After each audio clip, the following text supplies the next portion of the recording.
Hey, everybody. I hope you're having a great summer.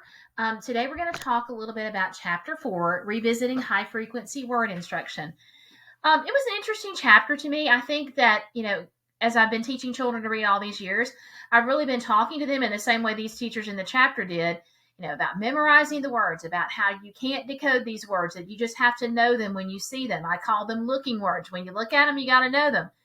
But, they challenged my assumptions and my misunderstandings by talking to me a little bit more about how the science of reading, what it says about high frequency words and what you should do to help children get them in their memory. So they make that distinction, and we need to make that distinction between sight words, which can be any word that you know automatically that's stored in your visual area of your brain for quick retrieval, and also those high frequency words that are the words that children are going to see again and again in any text that they encounter. Um, they talk about orthographic mapping and the importance of that. And that was a new element for me when I first started learning about the science of reading. Just understanding the importance of taking the spoken and the written word apart, matching the phoneme to the grapheme, and making that the process that locks the word into long-term memory. I think all of us could identify in the chapter when the teacher's having the children chant and rewrite the words, and all those things are great. But this is an integral step that I think a lot of us are missing, making sure that children understand that those sounds in those words and the letters on the page go together. And even though they maybe are not following all the regular rules all the time, there is a point of entrance that we can use to help children understand the phonemes, the graphemes, and how they match together. Here's an example on this little illustration of the word the, orthographically mapped, showing us the sounds and then the spelling to help children understand.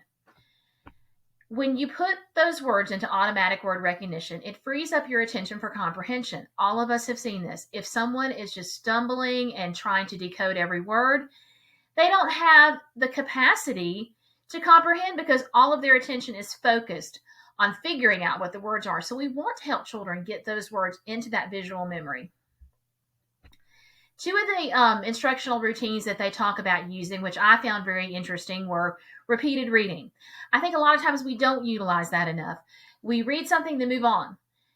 But that going back and asking children to read and reread and then reread again gives them another way to encounter that word again and again, and it gives them the experience they need to put that word into their memory.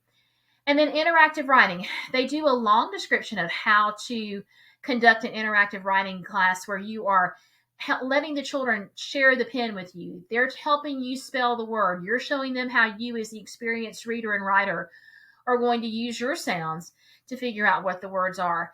And just that interactive process, I thought they did a really good job outlining that, giving us some ideas about what we could do. Now, this is going to be a short video today, ladies and gentlemen, because I'm teaching Vacation Bible School this week, which means I'm surprised I'm even here. I'm a little bit late posting, but I want to go ahead and do this for you. I just found a couple of things this week. Honestly, I really think that this is such a new area for me. I'm still learning. So I just put together a couple of resources that I found rather than wrote myself. I'm giving you something I found for free on TPT, which is this tricky word heart poster set. This is a freebie. Of course, she's advertising her paid resource, which I think is certainly worth you checking out.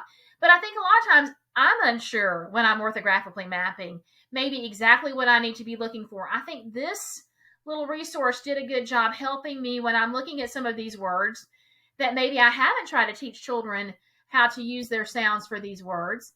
This little resource takes you through those tricky parts and tricky words and shows you how they can be segmented, and the tricky part and that irregular part that you can use. That may help you. And like I said, this is a TPT resource. She's advertising her paid resource. It might be worth your taking a look. Then, if you've never used flippity.net, it is a great resource if you're using a list of words. Let's just say that you have some words that you're trying to get children to memorize or to learn by sight. You've done the orthographic mapping piece. So now they need that rehearsal part. There are a lot of different resources here that you can use for that. You can make flashcards. You type in your list. You can make a randomizer. You can make a little board game. The thing that I made for you today is the Flippity bingo. And what you do is you type in the words. Here's a list of the states, but I typed in the first grade Dolch words, and then it generates a bingo card. So I have put that into the notes at the bottom. It looks like this. You have 20 bingo cards with the first, I want to say 30 Dolch words. So once they have done that orthographic mapping, practice those words, you may be ready for your class to play this game. So there are 20 bingo cards here for you to use. Just a way for you to keep that rehearsal going. Looking at the word, you're calling it out loud, they're finding it on their bingo card.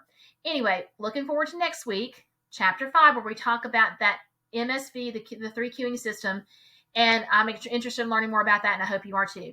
Have a great day. See you next week.